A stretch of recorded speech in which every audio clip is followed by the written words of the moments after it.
All right, Reds, before the lights of Old Trafford, before the roar of 70,000 voices, before the trophies, the legends, the Busby Babes, and Sir Alex Ferguson, there was nothing but smoke, steel, and the relentless grind of Victorian Manchester. This is where the story begins. Not as Manchester United, but as Newton Heath. And if you've ever wondered how a struggling railway team became the biggest football club on earth, you're about to discover a journey filled with triumph, heartbreak, survival, and destiny.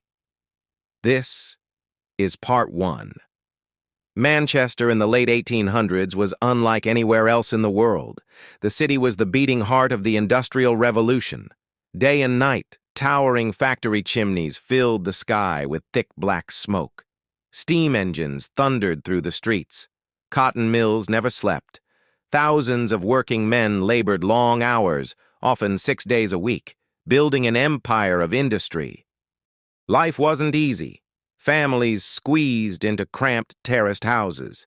Money was scarce. Work was dangerous. But amid the noise and hardship, football offered something priceless: hope, escape, a sense of belonging. One of the biggest employers in the city was the Lancashire and Yorkshire Railway Company. Its workers kept Britain's railways moving, repairing locomotives, maintaining tracks, and ensuring freight reached every corner of the country.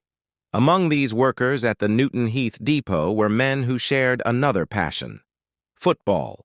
In 1878, they decided to form a team, not for glory, not for money, simply to play together after work.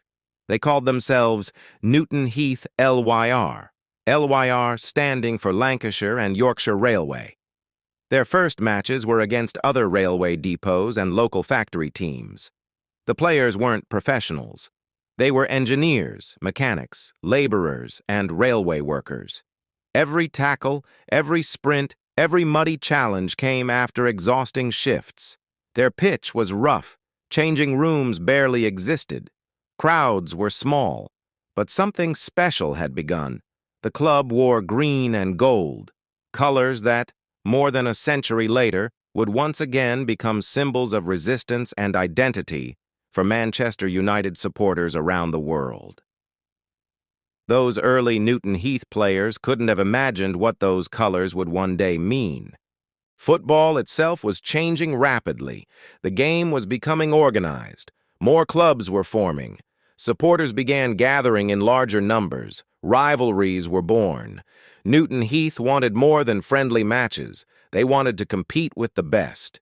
In 1886, they entered the FA Cup for the first time. Although success didn't come immediately, every match brought valuable experience. The railway workers were beginning to believe they belonged on a bigger stage. By the end of the 1880s, football in England had entered a new era. Professionalism was transforming the sport. Crowds were growing. Money was beginning to flow. The strongest clubs were becoming household names. Newton Heath needed to keep up. In 1889, they joined the Football Alliance, one of England's strongest competitions outside the Football League. For the first time, they faced clubs with real ambition and experienced players. Victories became harder to earn. Defeats taught painful lessons. But every season made Newton Heath stronger. The club's determination reflected the city itself. Manchester never gave up. Neither did Newton Heath. Then came a huge opportunity. In 1892, the Football Alliance merged with the Football League. Newton Heath were elected into the First Division. Suddenly, this railway team was competing against England's football elite. It was an extraordinary achievement. Yet it also exposed a harsh reality. The club simply wasn't ready. Many opponents had better facilities, larger crowds, more money, stronger squads. Newton Heath battled bravely but struggled throughout the campaign. Relegation soon followed. The dream had become a nightmare, but failure didn't destroy the club. It hardened it. Every setback planted the seeds of future greatness. Supporters remained fiercely loyal.